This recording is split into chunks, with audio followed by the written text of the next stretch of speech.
Assalamualaikum warahmatullahi wabarakatuh. Kami dari kelompok 13 akan melakukan presentasi pada hari ini. Presentasi kali ini yaitu perencanaan pajak dengan dosen pengampu Bapak Arif Himawan Dwi Nugroho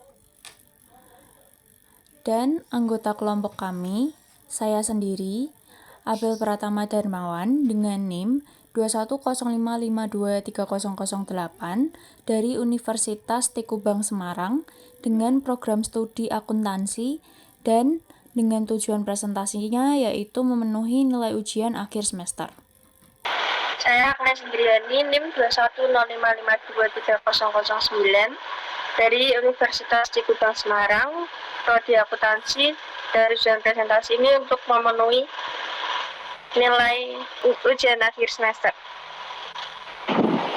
Nama saya Gira Jovanka dengan NIM 21055230023 dari Perguruan Tinggi Unisbank dengan program studi akuntansi. Tujuan presentasi untuk memenuhi penilaian akhir semester. Perkenalkan, saya Dina Lutfianti dengan NIM 220552005 dari Universitas Tikubang Semarang. Kami mulai untuk pemaparan materi pada hari ini.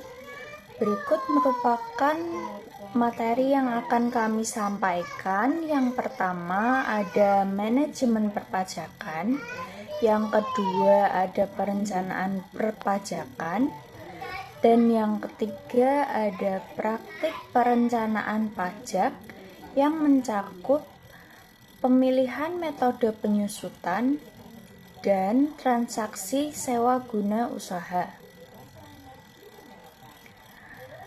Kami mulai dari yang pertama yaitu manajemen perpajakan. Dimulai dengan pendahuluan berdasarkan UUD 45 pasal 23 ayat 2, segala pajak dan pungutan lainnya yang bersifat memaksa digunakan untuk keperluan negara berdasarkan undang-undang. Naluri alamiah manusia untuk terbebas dari beban. Asumsi Leon Yudkin Harmanto 1994. Wajib pajak selalu berusaha membayar pajak sekecil mungkin. Dan yang kedua, wajib pajak cenderung menyelundupkan pajak sepanjang mereka yakin tidak akan tertangkap dan orang lain melakukan hal yang sama. Tax planning merupakan tahap awal dari tax management. Sebagai tax management, pasti tidak terlepas dari konsep manajemen umum, yaitu perencanaan atau planning, pengorganisasian atau organizing, pelaksanaan atau actuating, dan pengendalian atau controlling. Dalam melaksanakan kewajiban pajak sehari-hari secara optimal, terdapat beberapa unsur yang perlu diketahui setiap wajib pajak.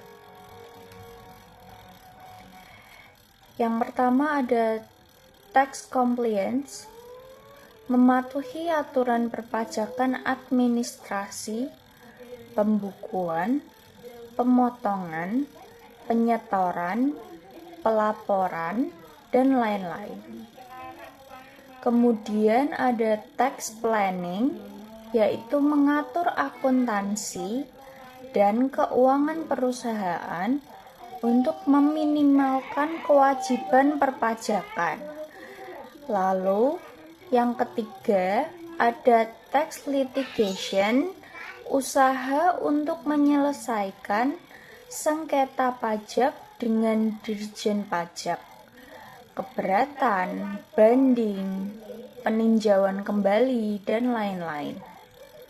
Dan yang terakhir ada tax research, yaitu proses mencari jawaban, solusi, atau rekomendasi atas permasalahan perpajakan. Kemudian ada pengertian dari manajemen perpajakan. Manajemen perpajakan yaitu usaha menyeluruh yang dilakukan manajemen atau manajer agar hal-hal yang berhubungan dengan perpajakan dapat dikelola dengan baik, efisien, dan ekonomis, sehingga memberikan kontribusi maksimum bagi perusahaan. Kemudian ada fungsi-fungsi manajemen perpajakan.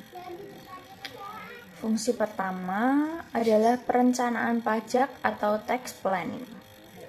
Itu merupakan usaha yang mencakup perencanaan perpajakan agar pajak yang dibayar perusahaan benar-benar efisien. Ada 3 macam cara, yaitu tax avoidance atau penghindaran pajak, menghindari pajak dengan cara yang legal sesuai aturan perpajakan. Lalu yang kedua ada tax evasion, yaitu penggelapan pajak, menghindari pajak dengan cara ilegal. Kemudian ada tax saving, yaitu penghematan pajak, yaitu menghemat pajak dengan cara yang legal. Lalu fungsi yang kedua adalah administrasi pajak atau tax compliance, yaitu seperti pembukuan, pemotongan, penyetoran, pelaporan, dan lain-lain. Kemudian yang ketiga ada pemeriksaan pajak atau tax audit. Strategi dalam menangani pemeriksaan pajak maupun strategi dalam mengajukan surat keberatan atau banding. Kemudian yang 4 ada lain-lain atau others, yaitu mengomunikasikan ketentuan-ketentuan perpajakan kepada pihak lain dalam perusahaan. Kemudian ada badan usaha atau BUT, pengakuan penghasilan. Pada badan usaha, penghasilan dari luar negeri juga menjadi objek pengenaan pajak. Sedangkan pada BUT, hanya penghasilan dari dalam negeri saja yang menjadi objek pengenaan pajak. Untuk besarnya tarif PPh pada badan usaha,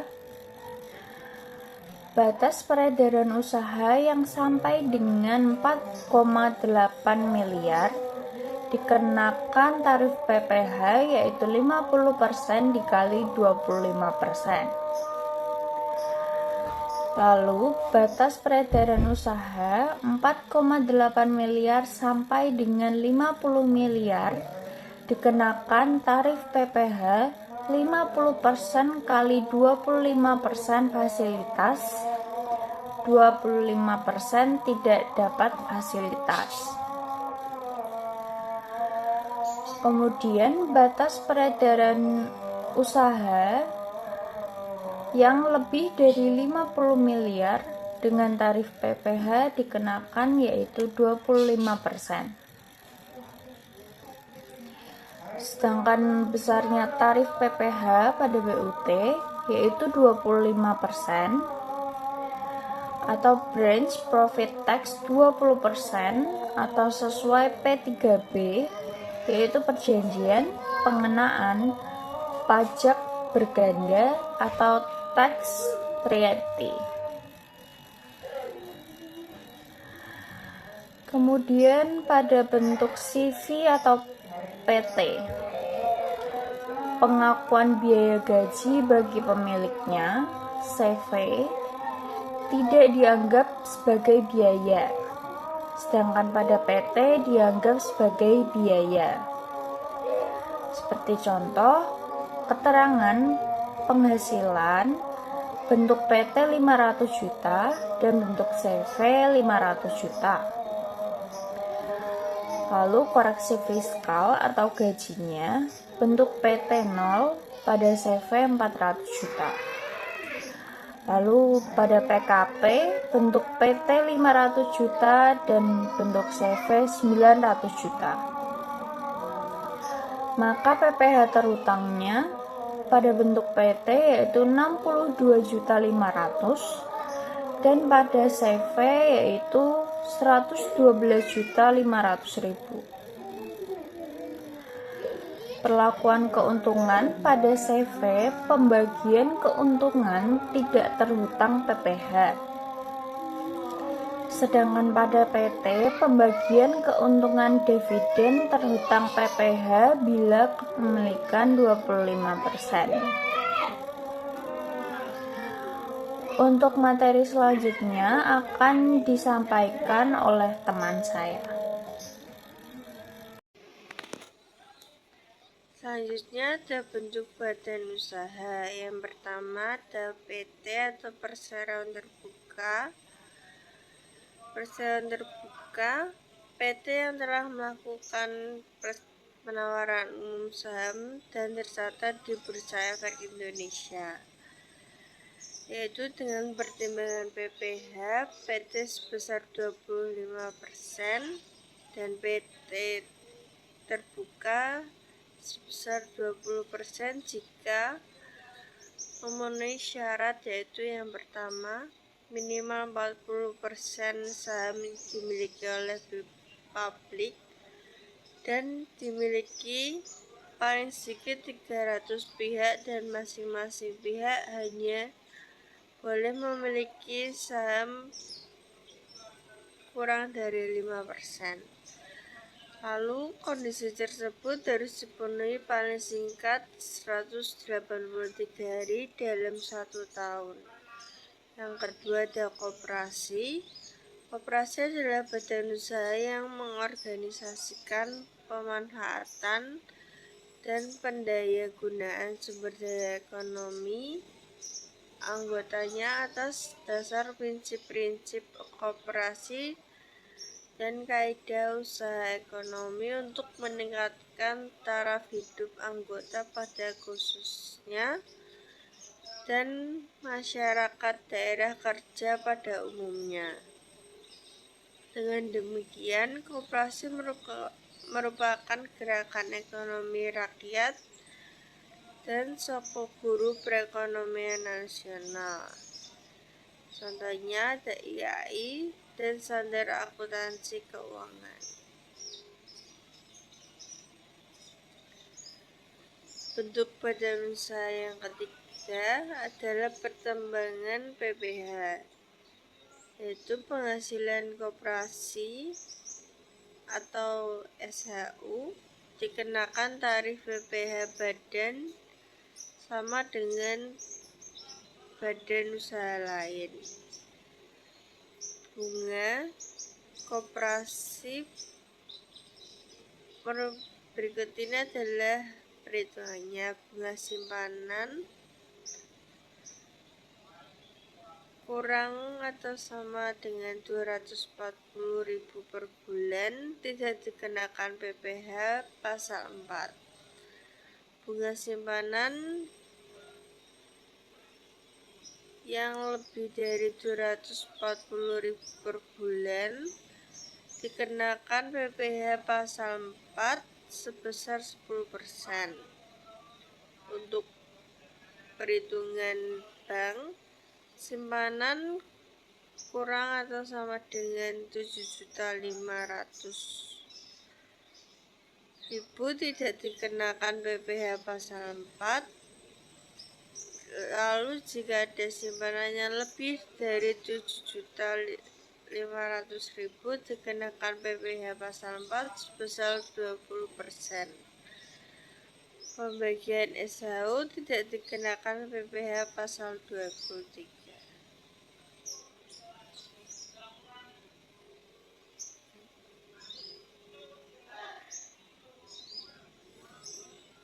Lalu bentuk badan usaha yang lain adalah yayasan. Yayasan adalah badan hukum yang didirikan oleh beberapa orang atau badan usaha yang sering bertujuan untuk semata-mata tidak mencari keuntungan. Yayasan termasuk organisasi nirlaba, sumber daya yang diperoleh dari sumbangan para anggota dan penyumbang lain yang tidak mengharapkan imbalan. Yang kedua adalah perlakuan perpajakan. Sisa lebih yayasan diperlakukan sebagai laba seperti badan usaha lain. Pengakuan penghasilan maupun biaya sama dengan badan usaha lain. Yayasan pendidikan diberikan fasilitas untuk dapat mengakui dana pembangunan sebagai biaya, namun jika kurang dari 4 tahun dana tersebut tidak digunakan, maka diakui sebagai penghasilan dan dikenakan pajak pada tahun berikutnya. Berikutnya adalah perencanaan perpajakan.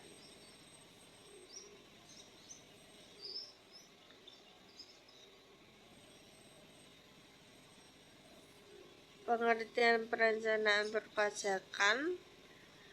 Perencanaan perpajakan menurut Alice Wandi adalah langkah awal dalam manajemen pajak.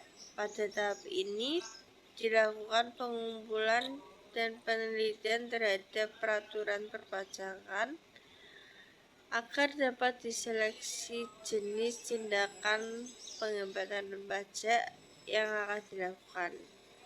Pada umumnya, penekanan perencanaan pajak atau tax planning adalah untuk meminimalkan kewajiban pajak.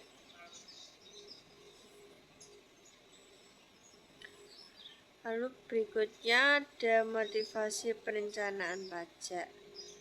Yang pertama, tingkat kerumitan suatu peraturan. Semakin rumit peraturan perpajakan, semakin tinggi menghindari pajak karena biaya untuk mematuhinya menjadi tinggi atau compliance cost. Yang kedua, besarnya pajak yang dibayar.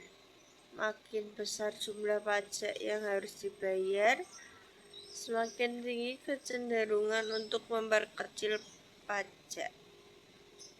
Yang ketiga, biaya untuk negosiasi. Makin tinggi uang sogokan, semakin kecil wajib pajak melakukan pelanggaran. Yang keempat, adanya resiko deteksi. Makin rendah resiko terdeteksi, makin tinggi kecenderungan dalam melanggar. Yang kelima, besarnya denda. Makin tinggi sanksi, makin rendah kecenderungan untuk melanggar. Begitu pula sebaliknya. Lalu yang keenam ada moral masyarakat.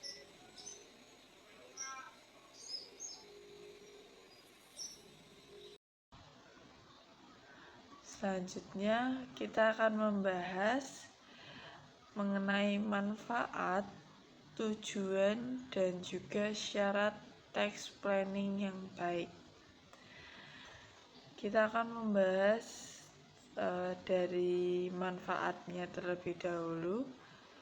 Untuk manfaatnya sendiri ada dua. Yang pertama dari menjadi penghematan kas keluar, karena beban pajak yang merupakan unsur biaya dapat dikurangi. Lalu yang kedua, mengatur cash flow, karena dapat memperkirakan kebutuhan kas untuk pajak dan menentukan pembayaran sehingga perusahaan dapat menyusun anggaran kas secara lebih akurat. Kemudian selanjutnya kita akan membahas mengenai tujuan. Yang pertama, meminimalisasi beban pajak yang terhutang. Kemudian yang kedua, memaksimalkan laba setelah pajak.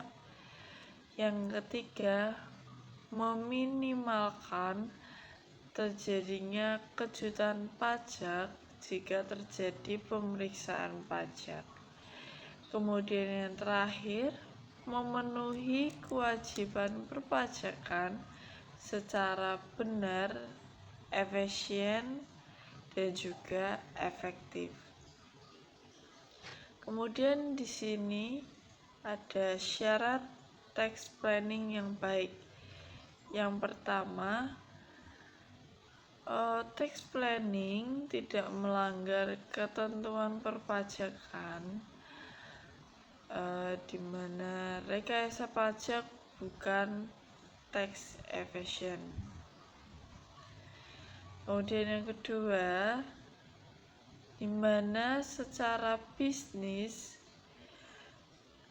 tax planning ini masuk akal harga wajar.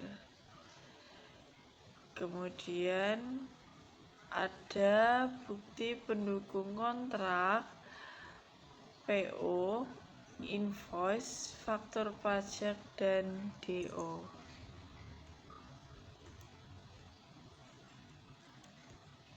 Selanjutnya kita akan membahas mengenai tahap melakukan tax planning. Di sini ada 5 poin. Untuk poin yang pertama yaitu menganalisis informasi yang ada. Jadi pada tahap pertama dari perencanaan pajak adalah menganalisis komponen yang berbeda atas pajak yang terlibat dalam suatu proyek dan menghitung seakurat mungkin beban pajak yang ditanggung. Selanjutnya, yang kedua, membuat satu model atau lebih rencana besarnya pajak. Di sini kita memilih bentuk transaksi operasi atau hubungan internasional. Pada hampir semua sistem perpajakan internasional, paling tidak ada 2 negara yang ditentukan lebih dahulu. Selanjutnya, evaluasi atas perencanaan pajak. Di sini perlu dilakukan evaluasi untuk melihat sejauh mana hasil pelaksanaan suatu perencanaan pajak ini terhadap beban pajak, perbedaan laba kotor, dan pengeluaran selain pajak atas berbagai alternatif perencanaan. Selanjutnya yang keempat, mencari kelemahan dan kemudian memperbaiki kembali rencana pajak untuk mengatakan bahwa hasil suatu perencanaan pajak baik atau tidak tentu harus dievaluasi melalui berbagai rencana yang dibuat. Kemudian yang kelima, memutakhirkan rencana pajak. Jadi meskipun suatu rencana pajak telah dilaksanakan dan proyek juga telah berjalan, tetap perlu diperhitungkan setiap perubahan yang terjadi, baik dari undang-undang maupun pelaksanaannya sesuai negara di mana aktivitas tersebut dilakukan yang dapat berdampak terhadap komponen suatu perjanjian. Selanjutnya kita akan membahas mengenai strategi perencanaan pajak. Di sini kita ada 5 poin lagi. Yang pertama ada tax avoidance atau penghindaran pajak. Jadi di sini merupakan upaya perusahaan dalam menghindari pengenaan pajak melalui transaksi yang bukan merupakan objek pajak. Kemudian yang kedua ada tax saving, merupakan upaya efisiensi beban pajak melalui pemilihan alternatif pengenaan pajak dengan tarif yang lebih rendah. Yang ketiga, mengoptimalkan kredit pajak yang diperkenankan. Jadi kebanyakan wajib pajak badan kurang mengetahui bahwa mereka ini dapat mengkreditkan pajak yang sudah dipotong asalkan tidak menyimpang dari peraturan. Kemudian selanjutnya pada poin 4, melakukan penundaan dalam membayar kewajiban pajak. Jadi perusahaan sebagai wajib pajak dapat menunda pembayaran pajak pertambahan nilai atau yang kita kenal sebagai PPN dengan menunda penerbitan faktur pajak keluaran hingga batas waktu yang diperkenankan, khususnya untuk penjualan kredit.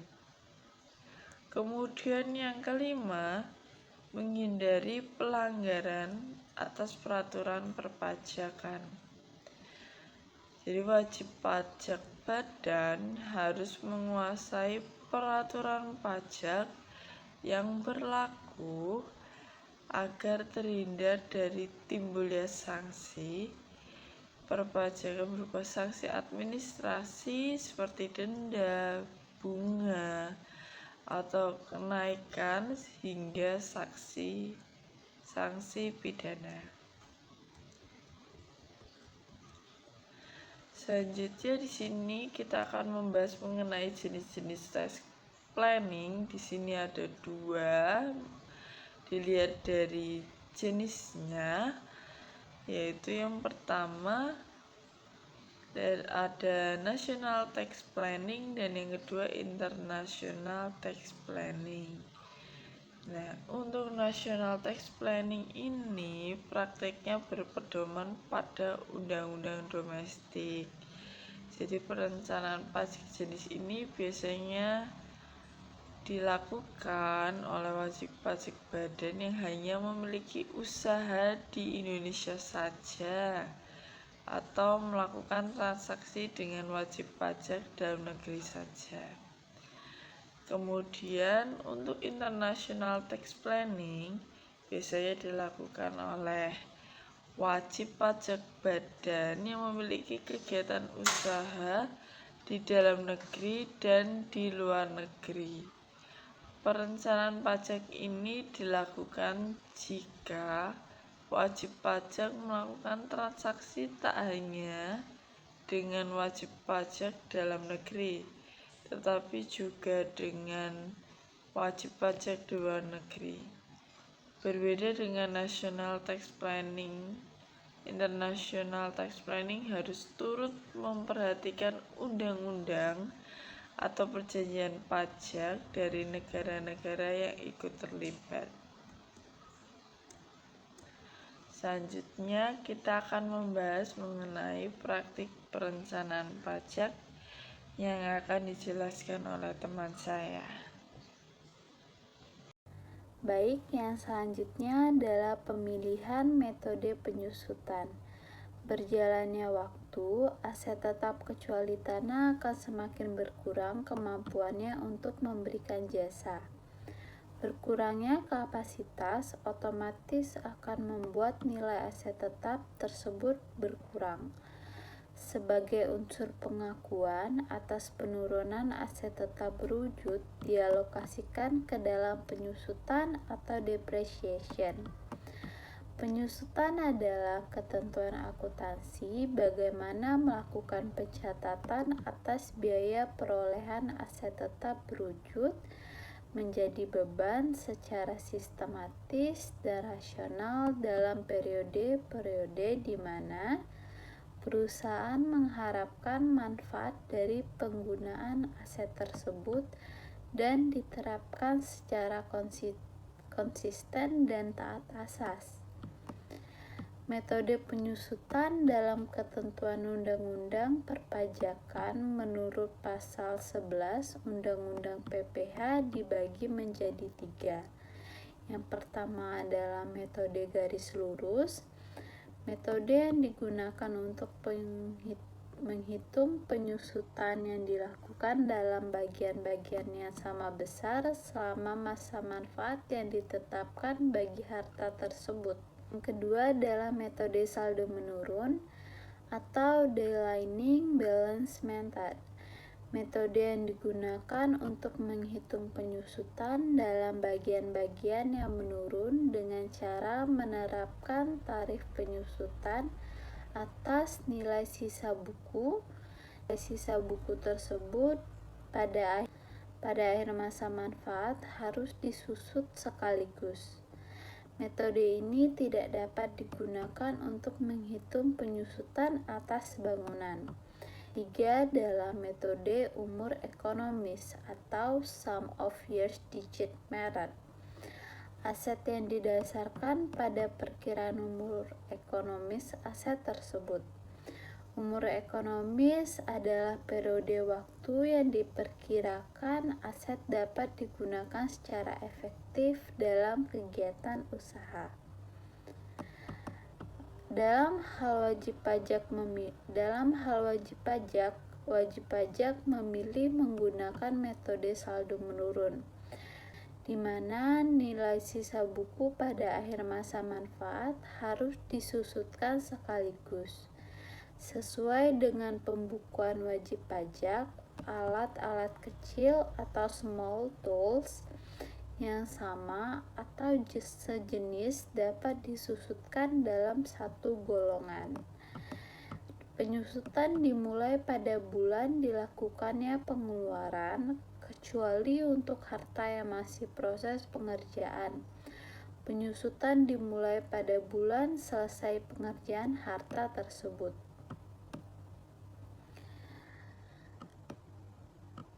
Ketentuan lebih lanjut mengenai pengelompokan jenis-jenis aset tetap berwujud bukan bangunan diatur dalam Peraturan Menteri Keuangan Nomor 96 PMK Nomor 3 Tahun 2009. Yang pertama adalah untuk bukan bangunan dengan masa manfaat dengan kelompok 1 masa manfaat 4 tahun. Jika menggunakan metode garis lurus dikenai tarif 25%, sedangkan saldo menurun dikenai tarif 50%. Untuk dengan kelompok 2 masa manfaat 8 tahun menggunakan garis lurus tarif 12,5% dan saldo menurun 25%. Untuk kelompok 3 masa manfaat 16 tahun menggunakan garis lurus itu 6,25%, sedangkan saldo menurun 12,5%. Untuk kelompok 4 masa manfaat 20 tahun menggunakan garis lurus 5%, sedangkan saldo menurun 10%. Untuk bangunan yang permanen masa manfaat 20 tahun dikenai tarif 5% menggunakan garis lurus, dan untuk non permanen dikenai masa manfaat 10 tahun dan tarif sebesar 10%. Yang dimaksud dengan bangunan tidak permanen adalah bangunan yang bersifat sementara dan terbuat dari bahan yang tidak tahan lama atau bangunan yang dapat dipindah-pindahkan yang masa manfaatnya tidak lebih dari 10 tahun. Untuk contoh soalnya, metode garis lurus adalah sebuah perusahaan pencetakan membeli mesin cetak seharga 100 juta dengan masa manfaat 5 tahun. Nilai mesin tersebut berkurang sebesar 10 juta per tahunnya. Hitunglah metode penyusutannya setiap tahun. Jawabannya adalah 100 juta, di mana nilai bukunya dikurangi dengan 15 juta, yaitu penyusutannya per tahunnya, dibagi dengan 5 tahun, hasilnya 85 juta dibagi dengan 5. Dapat hasilnya sebesar 17 juta. Sedangkan metode saldo menurun dengan rumus biaya penyusutan periode sama dengan nilai buku awal dikali dengan tingkat penyusutan.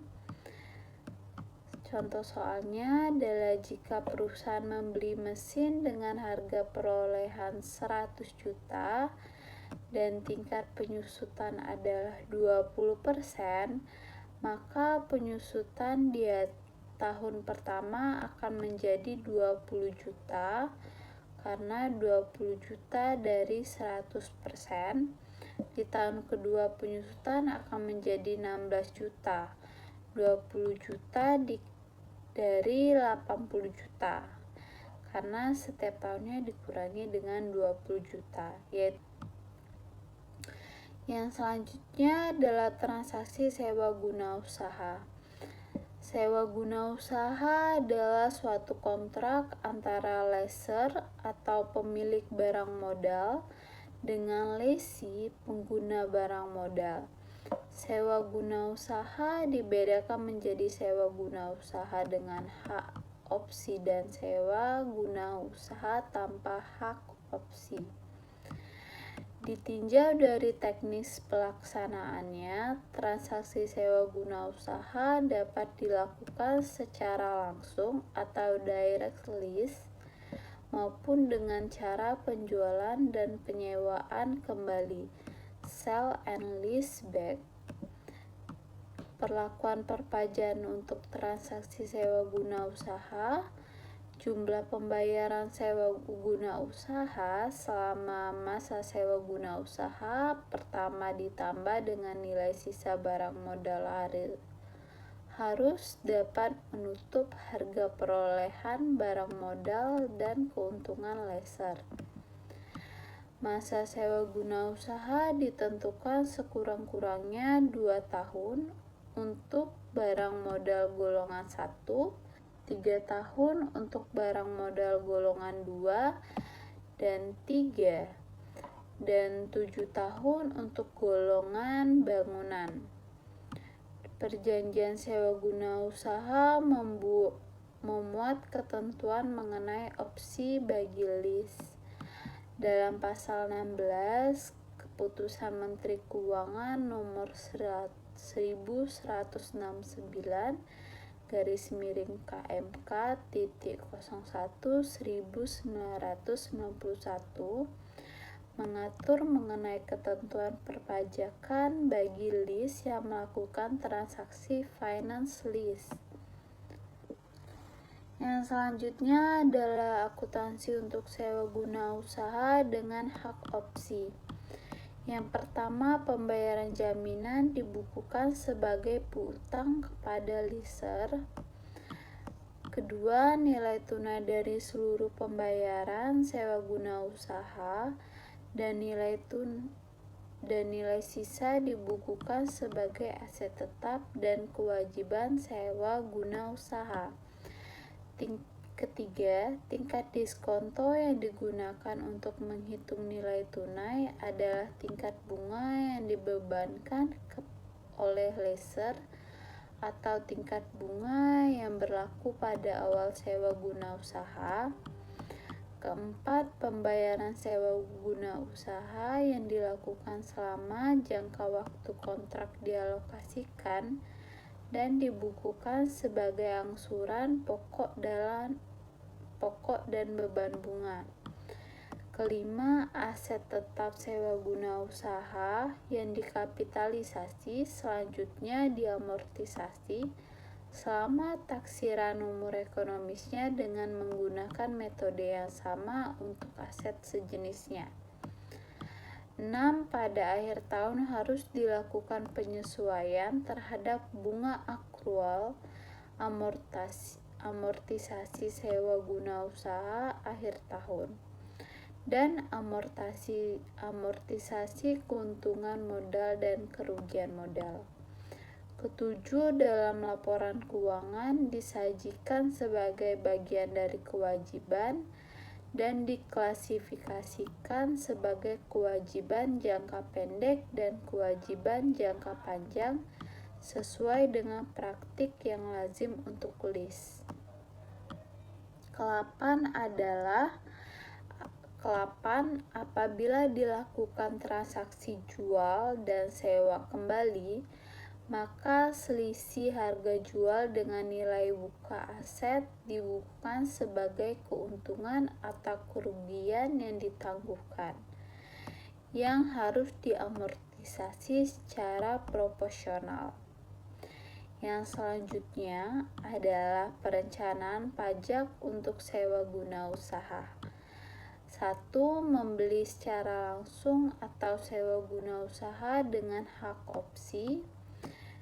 Apabila membeli secara langsung, maka jumlah yang dapat dibiayakan dalam rangka menghitung penghasilan kena pajak adalah beban penyusutan. Yang kedua, besarnya beban penyusutan antara lain ditentukan oleh metode penyusutan dan umur ekonomis yang telah ditetapkan oleh peraturan perpajakan. Yang ketiga, apabila membeli secara sewa guna usaha, maka semua biaya yang dikeluarkan untuk membayar sewa guna usaha tersebut dapat dibiayakan pada tahun yang bersangkutan. Yang selanjutnya, dalam masa sewa guna usaha bisa lebih pendek dari umur ekonomis sehingga perusahaan dapat membiayakan perolehan aset tetap dibandingkan apabila menggunakan penyusutan atau penyusutan yang dipercepat. Yang kedua, penjualan dan penyewaan kembali. Hal yang perlu diperhatikan adalah jika gedung dimiliki secara langsung, maka biaya yang boleh dikurangkan hanya beban penyusutan atas gedung yang harus dilakukan dalam jangka waktu 20 tahun. Apabila diperoleh melalui sewa guna usaha dengan hak opsi, maka semua biaya yang dikeluarkan untuk pembayaran sewa, baik atas tanah maupun bangunan, dapat dibiayakan. Yang ketiga, pengadaan mesin baru. Jika perusahaan melakukan pembelian mesin secara langsung, maka yang dapat diakui sebagai biaya adalah beban penyusutan. Untuk menghitung besarnya beban penyusutan, metode yang dapat digunakan adalah metode garis lurus dan metode saldo menurun. Yang keempat, perbandingan antara sewa guna usaha dengan pembelian langsung. Besarnya perbandingan penghematan pajak antara sewa guna usaha dengan pembelian langsung secara tunai dilakukan dengan cara membandingkan jumlah biaya yang dapat dikurangkan dalam rangka menghitung penghasilan kena pajak. Untuk sewa guna usaha, biaya yang dapat dikurangkan adalah seluruh biaya sewa dan beban penyusutan sebesar nilai opsi, sedangkan untuk pembelian langsung adalah sebesar beban penyusutan saja. 5. Tanah dan bangunan yang sudah dimiliki sebaiknya direvaluasi, tidak direvaluasi, atau dijual dan disewakan kembali. Baiklah, cukup sekian presentasi yang dapat kami sampaikan. Kami harap presentasi yang sudah kami presentasikan dapat memberikan manfaat bagi para audiens. Dan bila ada kekurangan atau kesalahan, kami memohon maaf dan kami ucapkan terima kasih.